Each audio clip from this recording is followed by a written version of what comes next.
Hey there, and welcome. You ever find yourself trying to explain something that you started doing, I don't know, an hour ago, but you're still in the middle of it? It can be a little tricky to phrase just right, can't it? Well, today, we're going to solve that exact puzzle. I mean, really think about it. You've been watching this for a minute now, you've been thinking about your day.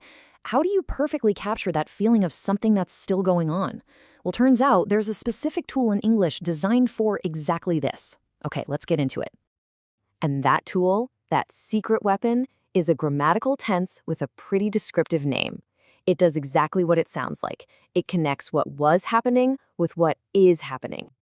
And here it is, the present perfect continuous.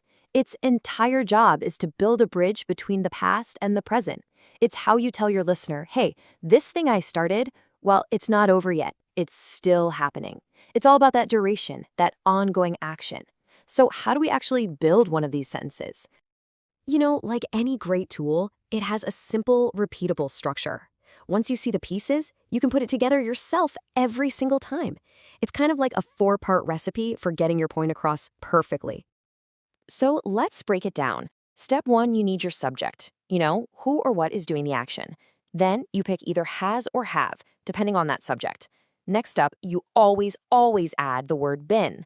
And to finish it off, you take your main verb and tack on that ing ending to show it's in progress.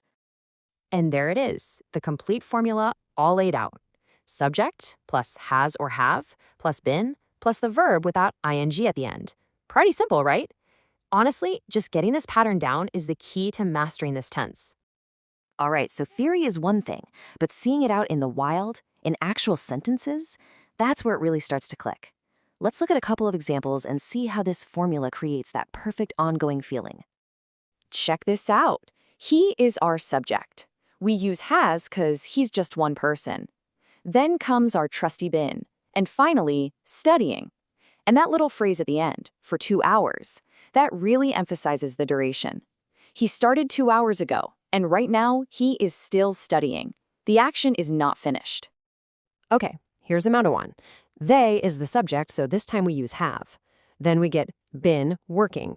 Now, instead of a duration, like 2 hours, we have a starting point, since morning. But the meaning is exactly the same. They started in the morning, and yep, they are still working right now. Now, this is where the power of this tense really shines. If you say, I have been reading this book, it means you're not done yet. You're probably going to pick it up again later. But if you say, I read this book, using the simple past, that's it. Action over, finished, done. That one small change from have been reading to read completely flips the meaning of the entire sentence. So, we've uncovered the tense, we've built the formula, and we've seen it in action. Now it's time to lock all that in so you can start using it yourself, no problem.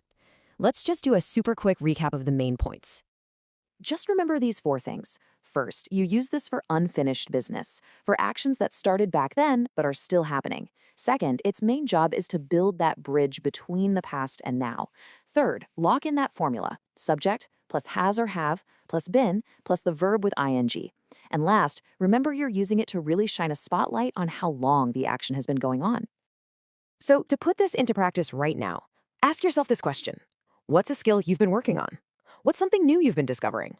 What have you been learning lately? Give it a shot. Thanks so much for joining me.